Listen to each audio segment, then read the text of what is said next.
Les jeunes des quartiers pauvres de Dakar, la capitale du Sénégal, ont développé différentes méthodes pour éviter de tomber dans la criminalité.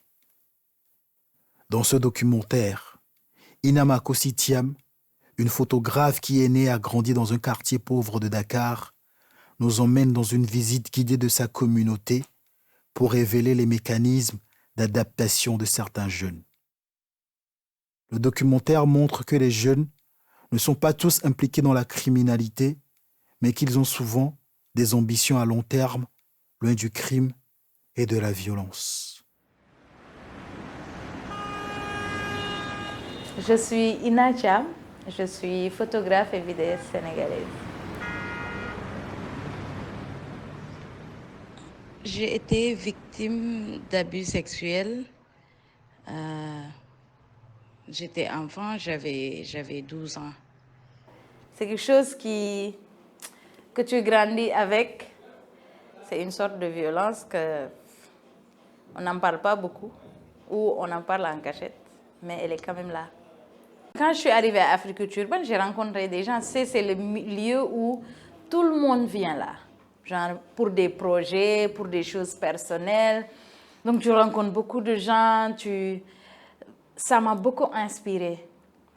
Parce qu'avant, en fait, je gardais des séquelles. Moi, pendant longtemps, j'ai eu honte de moi.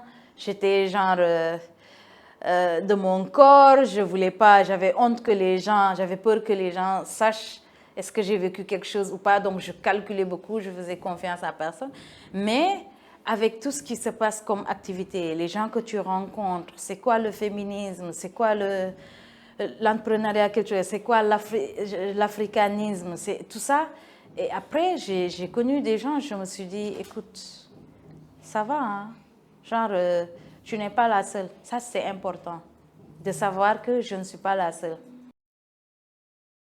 Walou, je sais que c'est un mot wolof qui veut dire sauver, venir en aide, mais je ne connaissais pas l'application.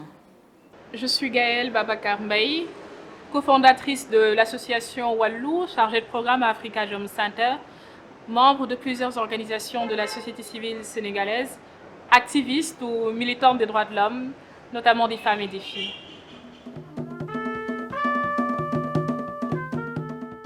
Alors, Walou est né d'une initiative de jeunes étudiants, de secteurs différents, de domaines différents,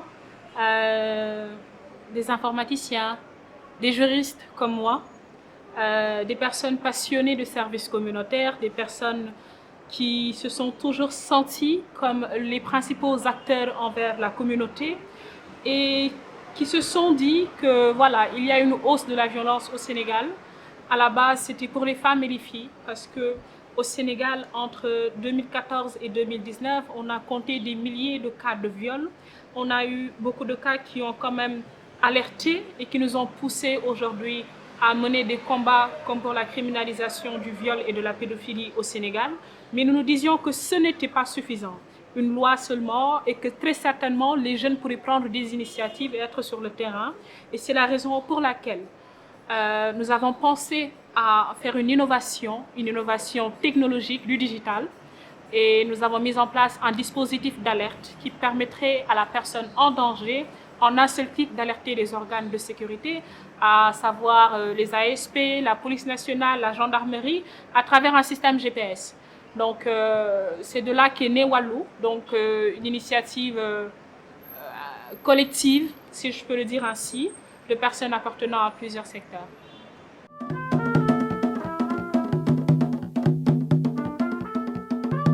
Alors, Walou veut dire en wolof au secours.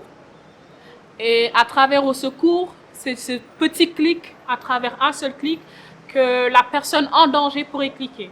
Et aujourd'hui, les ASP, les organes de sécurité pourraient recevoir cette information à travers un système GPS et pourraient localiser la personne qui est en danger.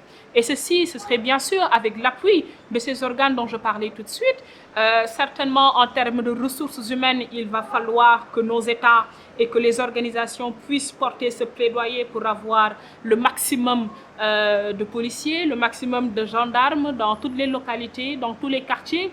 Ce sera un long processus auquel prendront part un bon ensemble d'acteurs. Alors, à la base, c'était avec une application mobile. Nous avons quitté le stade du boîtier, qui était couplé à l'application mobile.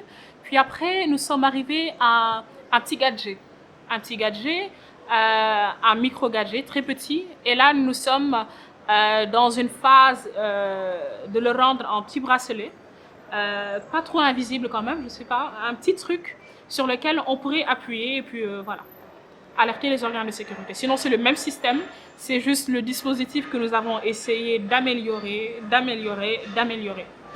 Assez autonome. C'est-à-dire que la personne qui a un smartphone ou un téléphone... Alors, vous savez, au Sénégal, si je me fie aux chiffres de l'Agence nationale des statistiques et de la démographie, beaucoup de startups meurent au bout de 6 mois, 12 mois. Donc, Wallou était une startup, une entreprise sociale. Il faut le dire, nous avons eu certes à gagner des concours comme celui de IAGU en remportant le premier prix de l'innovation technologique et digitale au Sénégal. Nous avons certes été appuyés, mais vous le savez, c'est une innovation. Donc, nous avons besoin d'accompagnement, nous avons besoin d'être écoutés, d'être entendus, d'être soutenus par les organisations, mais aussi et surtout par notre État. Parce que je me dis que voilà, c'est des initiatives que des jeunes ont prises. Et puis jusque-là, dès le début du boîtier au dispositif et du dispositif au bracelet qui est en cours, c'est des initiatives de jeunes. Et voilà, nous avons vraiment besoin beaucoup d'accompagnement de la part des organisations internationales si possible, de la part également de l'État du Sénégal, parce que c'est juste une contribution que nous faisons à l'éradication de toutes ces violences, qu'elles soient basées sur le genre, qu'elles soient des violences faites aux femmes, qu'elles soient des violences faites aux filles, des violences de manière générale. Alors s'il y a des défis, c'est certainement des défis liés aux données personnelles. Comment arriver, parce que les GPS pratiquement... tout ce qui touche à localiser la personne et avoir des informations sur cette personne, nous sommes tenus aujourd'hui de nous immatriculer au niveau de certaines institutions de notre pays. Et voilà, c'est des procédures parfois un peu longues, mais voilà, nous sommes toujours là-dessus et il faut le dire, comme toute start-up, nous avons besoin d'appui et d'accompagnement pour arriver à développer ce dispositif d'alerte, afin de le faire parvenir à un maximum de personnes, notamment au monde rural et aux personnes qui vivent dans dans la banlieue dakaroise et dans les autres pays.